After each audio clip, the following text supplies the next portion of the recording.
Welcome back to Pillow Talk Sessions. I'm Christian Lipinski, joined as always by my co-host, Jessica Gilliam. Thanks, Christian. And today we're joined by Asli Kutlucan, who's CEO Europe at TFE Hotels.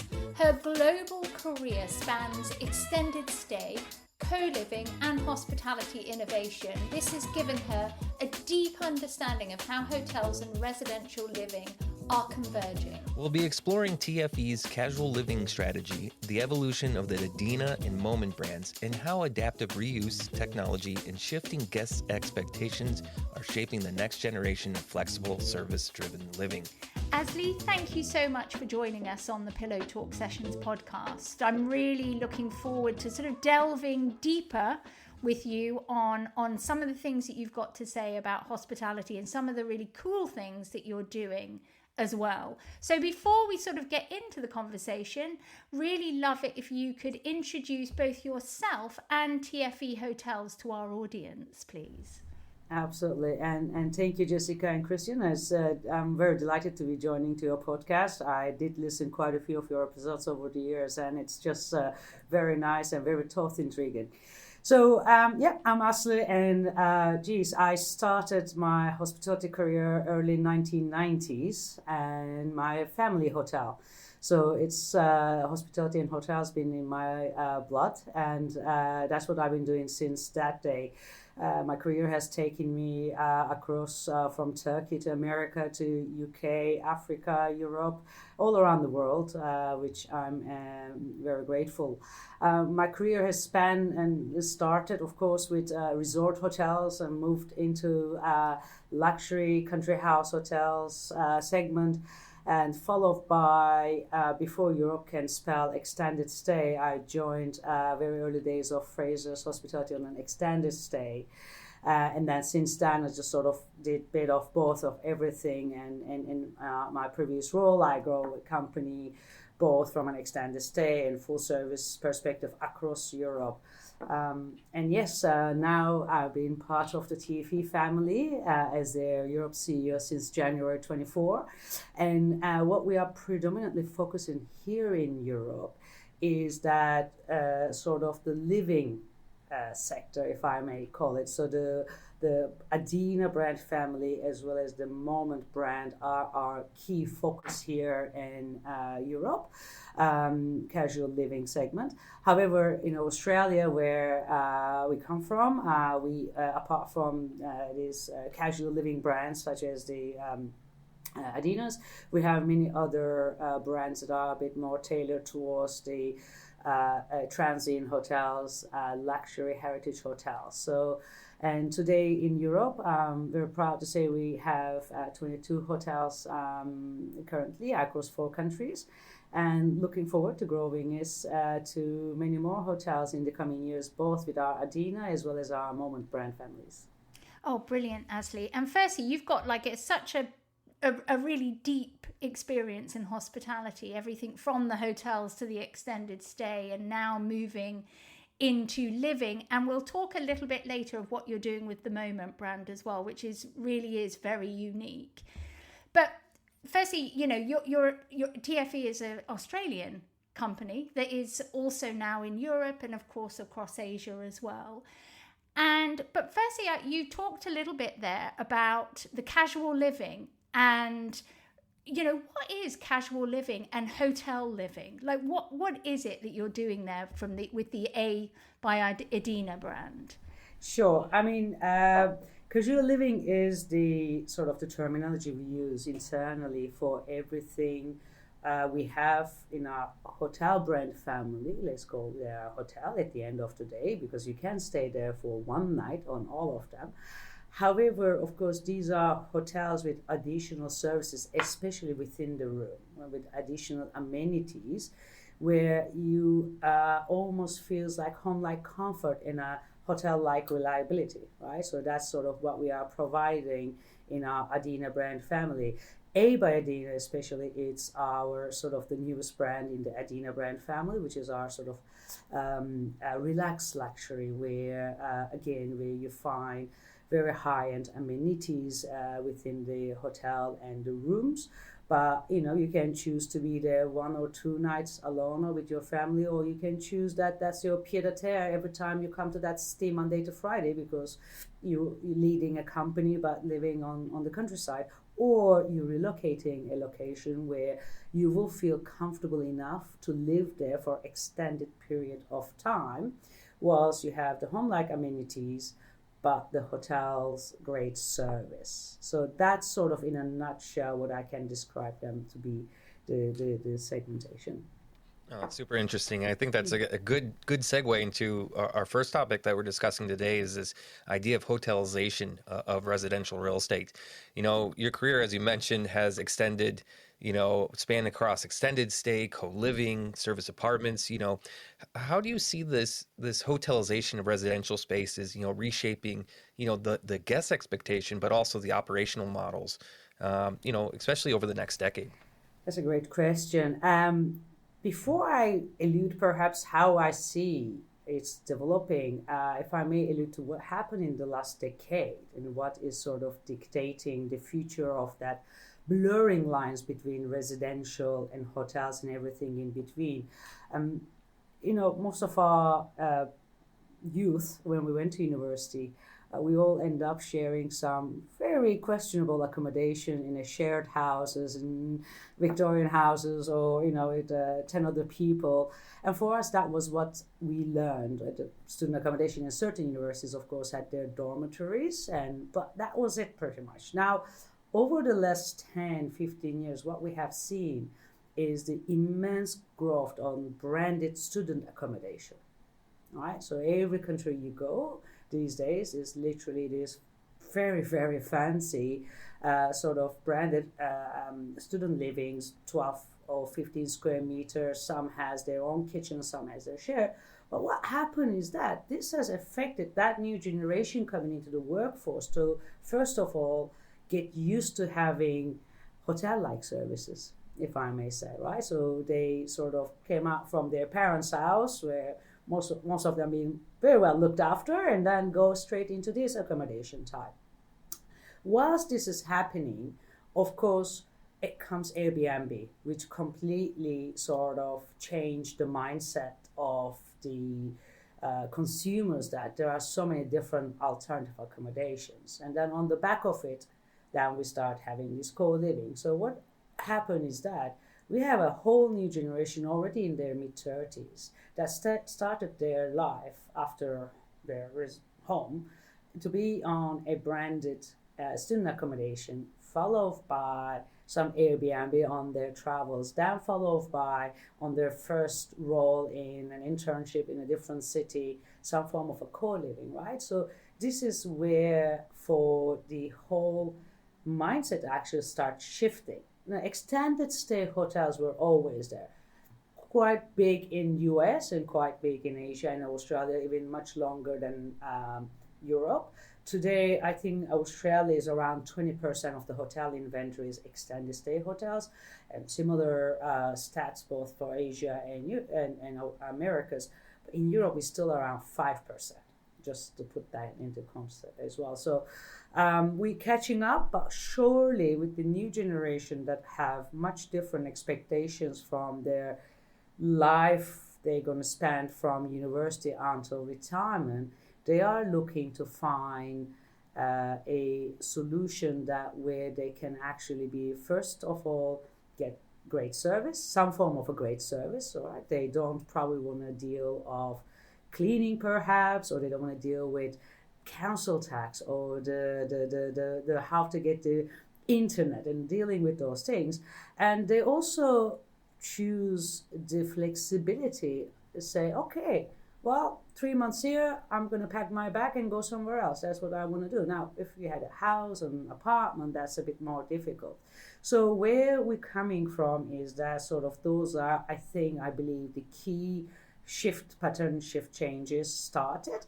And today we are in a much more mobile lifestyle than before. So that then kind of becomes that, what do we do with our current residential stock? and what we do with the new hotel stock and how we define them. And that's becoming blurry. And I think more and more people gonna start living in a more apartment-like lifestyle in the cities and less in big houses and gardens and etc. because they want to have that flexibility to be able to be moving around and going different places. And while that's happening, what we define a branded residency versus an A by Adina versus a co-living product depends on what kind of demographics we are going to be welcoming into each under the roof, into each product, and how we are going to be amending the flexibility of the service offering and the residential unit of offering. It's so, the cultural reasons why hospitality and living are changing, I find just absolutely fascinating. And it isn't just lifestyle changes, but I guess it's also affordability as well. Buying a house with a garden is perhaps out of reach for many people, or it comes later on the journey, doesn't it, in our lifetimes, and maybe it did 20 years ago or definitely probably 30 years ago. I've got and then also, I've got a couple of things I want to ask you now, actually. I've got one, and then I'll wait till you answer that, and then I'll go to another. But also that extended stay, previously it would be business people, wouldn't it, typically, or relocation, people. Yeah, project workers, that kind of thing. But now that we're seeing this sort of shift culturally, if you like, or lifestyle-y, what do you think is, and you talked about convenience, flexibility, and then also wanting that kind of service side.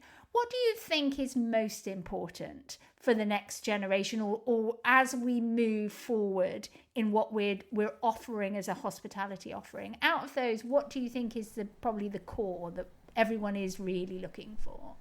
Yeah, it's if I just quickly allude back to your original sort of saying about the traditions has changed. My experience has been, sort of having lived in very different parts of the world. I certainly was surprised, sort of in the mainland continental Europe, house ownership is less of a thing. Rental life is much, renting something was much more common. Whereas, my upbringing in Turkey, then UK, where your ultimate goal was always to own a house culturally, or you were lucky maybe you inherited a house. And in America, sort of, there was a huge difference between the city living and sort of the New Yorks and Chicagos, of where sort of people only rented and where you go into countryside. So I think that there is a variety of different approaches. And in Germany today, I was very shocked because most people are renting, and that has been the culture. So going back to your second part of your question is that where the new generation, what is it affecting their sort of decision is they're getting married later or not even getting married. I think there's building a family concept slightly shifted, right, between generations. And that's, I think, also another pivotal point why accommodation, but from a hotel or residential perspective, has changed. Because, again, if I just give two extremes, my mom's generation, I think before 30, everybody had a couple of kids and settled down. And I'm looking at today, my godchildren's on their 20s, they're like, the M of marrying is not even spelled, right? So that's the whole, and that affects everything about their career choices, living arrangements, travel choices. So I suppose I don't have, of course, the crystal ball to say where these generations going to take us to, but I can certainly today define and see it with our products, with the Moment product, in the Adina product, and also in other products where watching these young professionals being so fluid in their lifestyle, and that is reflecting onto their choices. Now, we're going through a major globalization piece a couple of decades ago. Today, we don't know where we're going with the globalization, but I don't think you can stop globalization. Therefore, I think this is going to continue of people feeling much more relaxed to sort of call home where their suitcase is rather than the city they were born, right? So then again, that's sort of gonna push through that if these people come into Berlin to work as a nomad for 3 months, are they gonna stay in a shared house, on a co-living, or a moment, or Adina? That's where we are today. Now, when this generation, which let's call them to be the mid-management, young management today, in 10 years from now, when they start talking about family and kids. Now, obviously, I give you guys the sort of personal timeline, branded student accommodation, co-living, and then sort of Adinas and whatnot. So when they get to that level, there's a huge indication that they're going to choose more branded and serviced residential, if that makes sense, right? So they're going to look into the options where I don't want to start planning everything 3 months ahead, applying for the internet connection and this and that, the water. They just want to basically bring a truck and bring their suitcases, bring the new family, put in that, whatever it is, an apartment or a house, where somebody already done all this for them. And when something breaks down, they're least likely to know how to fix themselves, like perhaps our parents and some of us, and they're going to be looking for a service like they can call a concierge or a house manager, building manager, to say, oh, my dishwasher is not working, or my water is not hot enough. And they expect that to be delivered or fixed. So I think that's the transition we're going towards, more towards, I think, in the future. Would that be the end of normal residential? I don't think so. I think there's still people going to be sort of looking to that beautiful house with a garden and where they can grow. But more and more current generation habits are shifting towards that kind of a living solutions. Absolutely. What I'd say there is Christian's about to buy a house and become that person. Yeah, that's exactly. You explained my whole situation like spot on. I'm 40 now. I'm 40 years old. Now I'm starting to look to buy a house. I got a 2-year-old, and, just looking at all those things, I was looking at, now I have to, when I buy this place, it's not connected to the city sewage. So I have to have the septic tank cleaned and all these things. Like, do I really want to do this? But can I just say, so I'm at a different end of the scale. Yeah. I'm about to be an empty nester over the next year or two. And, I'm British, so I was ingrained to buy a house as soon as I could. But now I'm like, okay, once we're empty nesters, we'll go and do the serviced living, 3 months in Berlin, 3 months in New York, all of those things. So it's exciting. But before we get to the next topic, and I know Christian will be biting for us to get to the next topic, but I have a question about operations, right? So how do you, like it's more complex or different to be doing, let's say, a hotel where it's just like 1-2 nights that somebody comes and stays, to more of this casual living, hotel living. Operationally, what have you learned in terms of being able to kind of offer those differences? Like, is there anything, or is it just all easy peasy? I wouldn't 100% confirm that statement.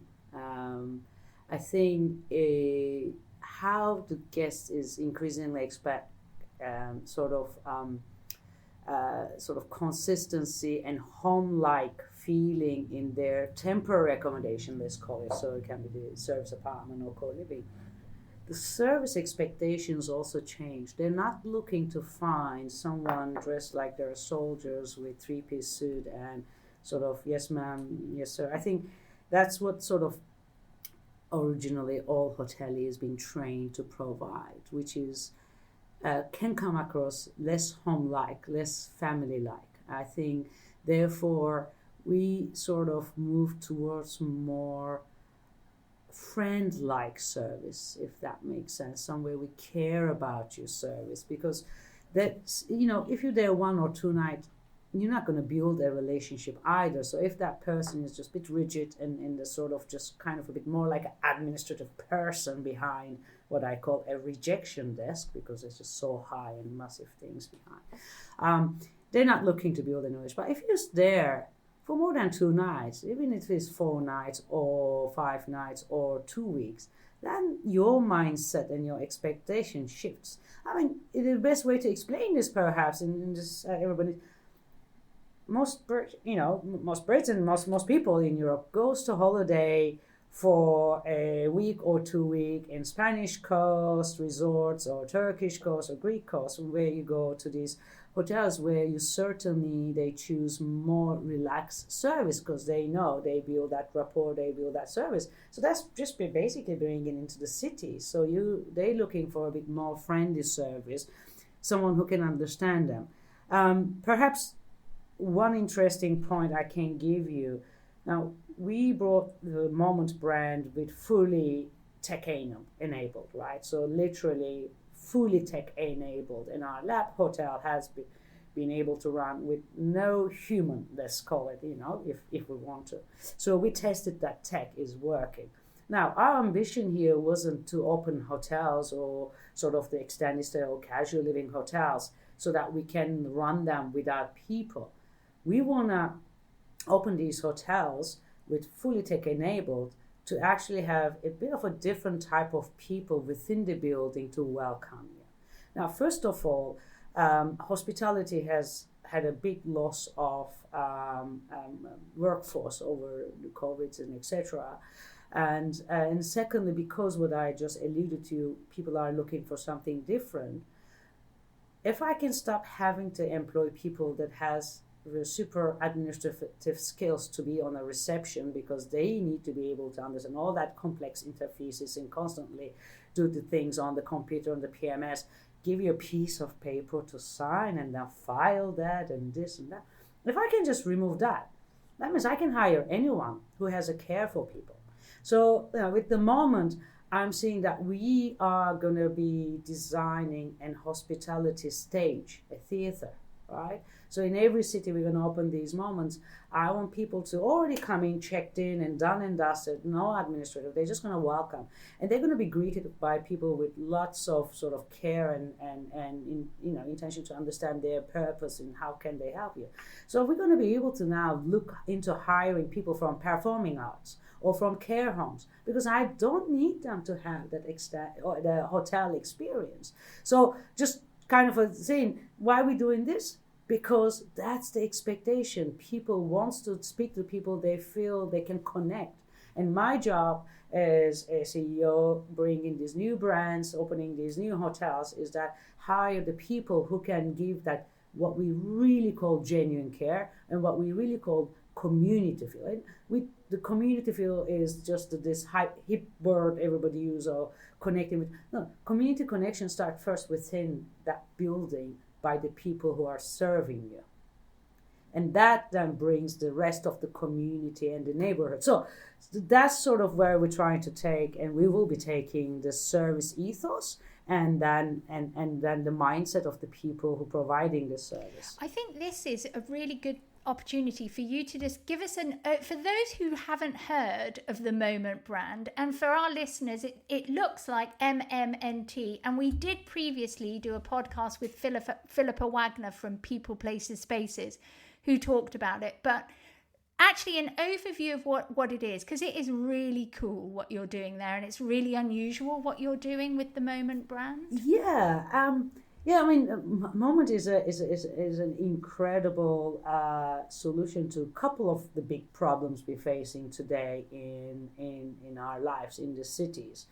So first of all, it sits somewhere between co-living and extended stay, all right? But it also gives the guests the community without losing their sort of privacy, and they still feel their own space, but still feel connected. Now, the Moment brand is a adaptive brand. So, for example, Adina brand, we have very, sort of brand standards, and usually it needs to really be built ground up, and it usually will be a bit more difficult to share the same floor space with other people, right? So today, our biggest problem from a real estate and sustainability perspective is that we have every day more and more redundant retail and office space, right? And people don't know what to do with this because, say, for example, if there's a retail with over 5 or 7 floors, today, maximum the 2-floor works. We know that. And the rest of that 3 floor is empty. So what can we do there? Can we put Adina? Bit difficult. It will cost much more because you really need to shift a lot of things. And that's where we thought that wherever retail is, that's already an activated street or location. So therefore, it's suitable for anyone looking for a living or stay over solution. So our Moment brand is being designed to be able to fit in any piece of floor plan at the workable location. It has to be, of course. And we have sort of 3 type of room types, so small, medium, and large. And what we have done is that when we sort of start developing this idea, is that we wanted to not just put it on the paper, but we wanted to experience this and really test in a real life. So we have created our Berlin lab here. We took out this retail space, and it's 6-room prototype live beta hotel. Now, what are the key differentiations about the Moment than some other similar products? First of all, Moment is not a budget brand. That's very important that everybody needs to know. It's not a sort of budget brand, and it's never going to be. That's not what we purposed it. It's not a luxury brand either, but it is not a budget brand. So everything that we have used within the design and material is very much high-end. Ideally all or close to all items should be recycled materials, and all the paints and items used, non-toxic and etc. So you can't, that definitely doesn't become a budget, because, in order to do budget, you have to compromise on quality and sustainability most of the time. The second thing we have about Moment is going back to that. We wanted to create something fully tech enabled. So we have all these incredible prop tech guys came into our industry with these fantastic products where they sort of put on the buildings and they sort of created a new segmentation of hospitality living without any hospitality, just tech enabled, which is great. And we want to be one of those first hospitality company can bring in all the tech into the product. And we basically built this whole mini beta hotel with 6 rooms in Berlin with all those ideas we had in mind as a test beta hotel. We invited about 200 people to be our initial test guests to test everything from product to tech stack and everything. And then we sort of shut down for a month after that 2 months period with 200 guests. Did some of the adjustments that we can within whatever the building or the tech stack allows us.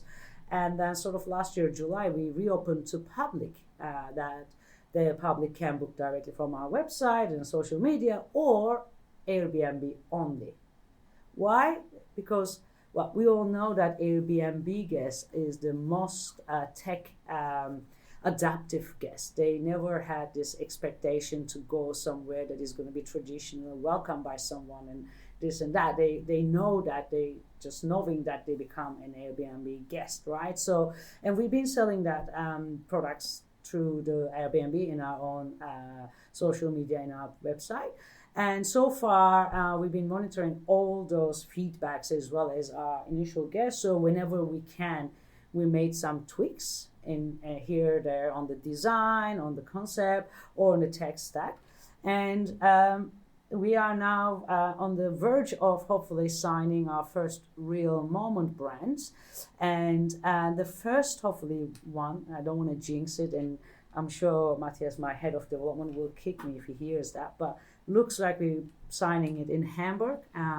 And this is the perfect location because this is an existing building that had some retail, a couple of floors, and they had some offices, but not all of the floors up to the 7th floor the offices work. So they ended up about 4 or 5 floors that the office wasn't working, obviously retail will not work, and they were sort of, what can we do with this? And it's also an interesting floor space because you have this huge atrium in the middle. So this was for us, like, even if I had a sort of blank canvas asking, okay, this is my ideal first property would look like this, it is that project. So we're now going to be able to, hopefully all being well, take this product where we can just plug in into each of these floors and bring over 100 key Moment brand. And that's for us, is that this is exactly what we needed to do with this product, is that help the landlords, the real estate owners, the office owners, to bring that additional solution so that they don't end up with vacant spaces for forever. So that is exactly what Moment is for, and we're very proud of it. So far, everything, is religiously every week, several times on Airbnb, checking all the reviews, because that's where you get the real feedback. And albeit it was just a trial beta hotel, none of the rooms have fresh real windows, and 4 of the windows have no windows whatsoever. And the feedback is fantastic because people feel kind of a homely, kind of a relaxed, and just sort of the amenities make them feel like they're somewhere in a 12 square meter room, but they don't feel they're in a cheap room, right? And that makes the whole experience very different.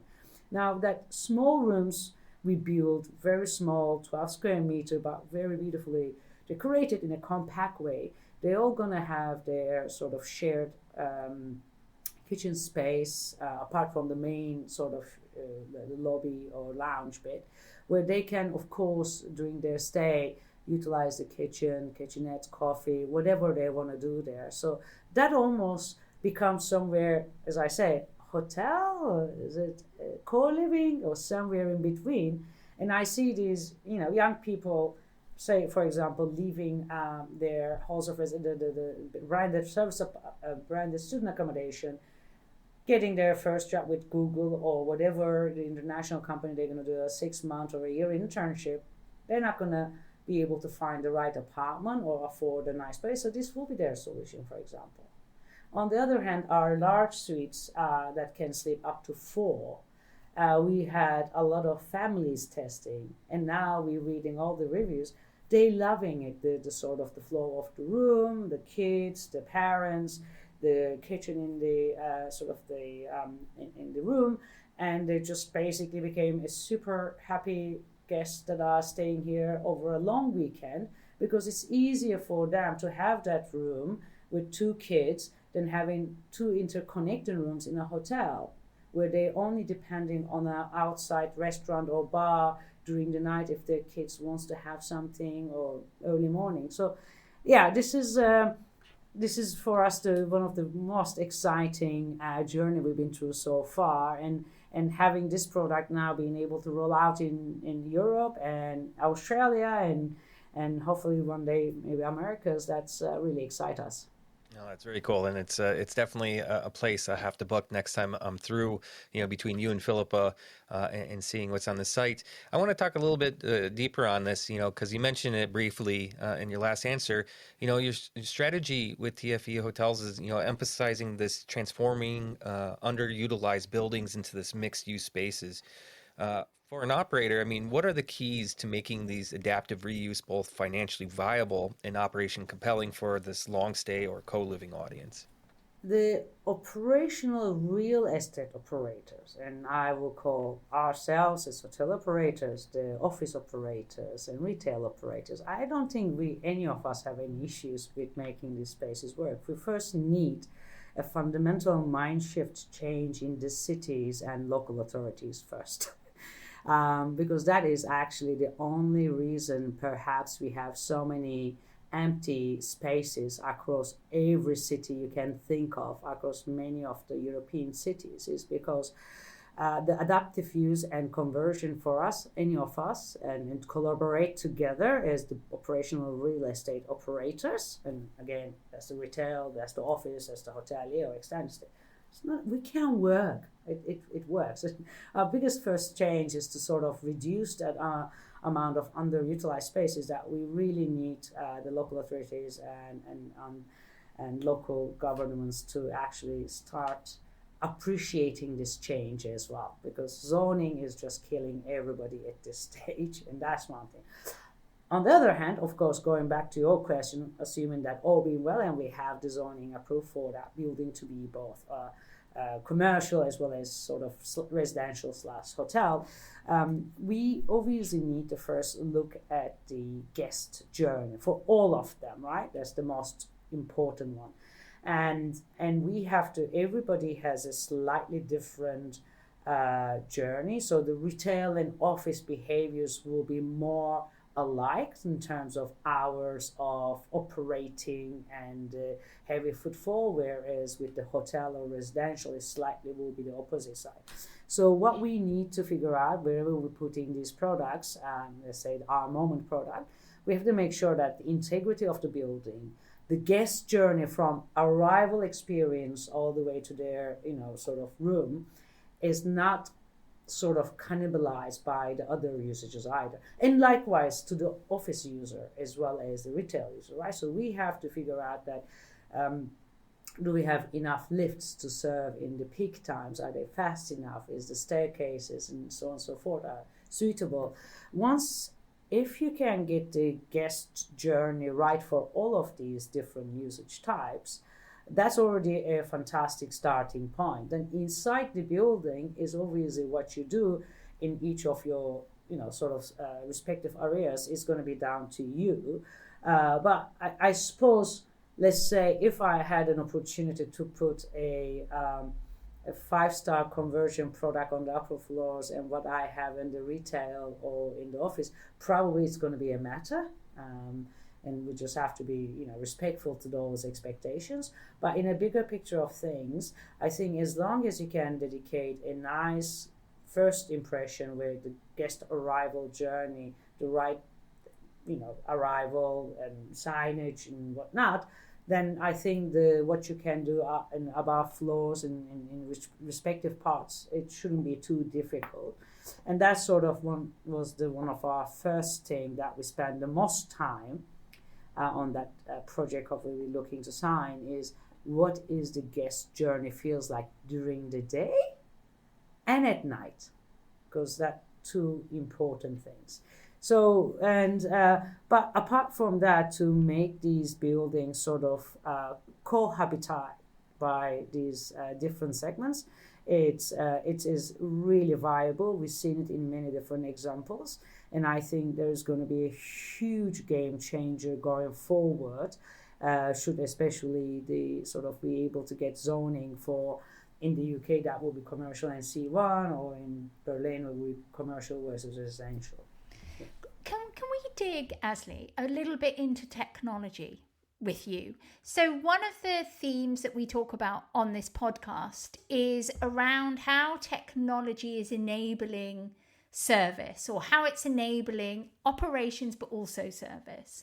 And I know with the moment hotels, and I think you may have said it here, if not I saw it on the website, is that you refer to it as a digitally hosted hotel. You also talked a little bit earlier about how Airbnb guests, or your experiences, that Airbnb guests are much more open to essentially a digitally hosted experience than perhaps, a more traditional guest might be. How are you seeing that play out, not just in moment, but also across hospitality and hotels? What do you think we're seeing as a future there? Yeah, that's a great, and I can now understand perhaps that word or the sentence may confuse digitally hosted.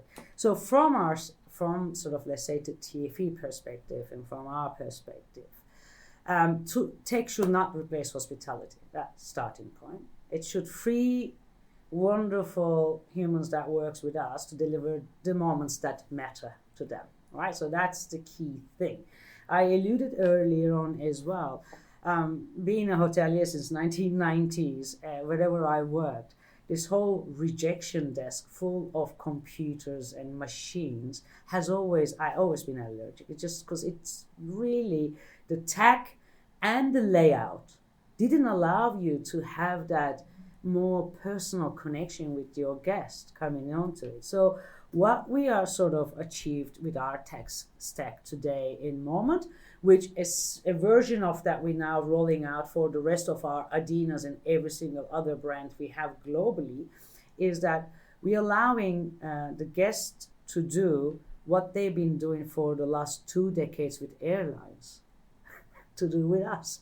I mean, we are a little bit dinosaurs, unfortunately, in hospitality. We were very late to catch up, and because obviously this kind of a tech switch required many startups to try different things and get fundings and etc. Perhaps in the airlines that was a bit easier.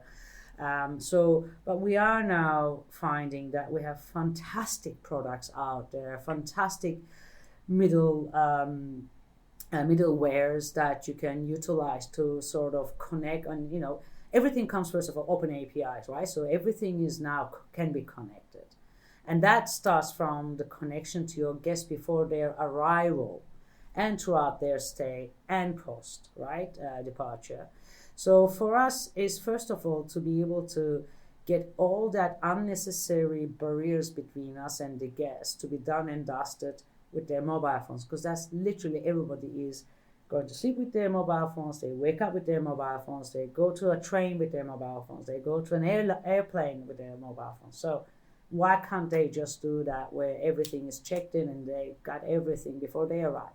So once they arrive, then first of all, I don't need that rejection list. I can just have people just hanging around to welcome them just through hosts of their house. And again, I told you sort of the people we're going to hire are going to have much more different backgrounds. We want them to create this whole sort of soulful hospitality / theater stage to sort of really kind of engage with the people. And we are more and more lonelier anyway, every studies are showing, so we're desperate for that human connection and less computer connection. So if I can remove these computers between us when you arrive, I mean, that's already a win-win. If I can get you someone that is going to smile from their heart and really curious about where you're coming from, what would you like to do, how can we help you? I mean, that's a very, very missing part of a lot of people today.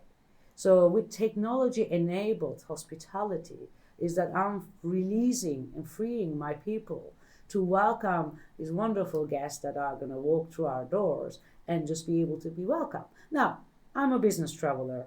In average for the last decade or more, I probably travel almost every week. I sleep probably around 160 to 180 nights in hotels.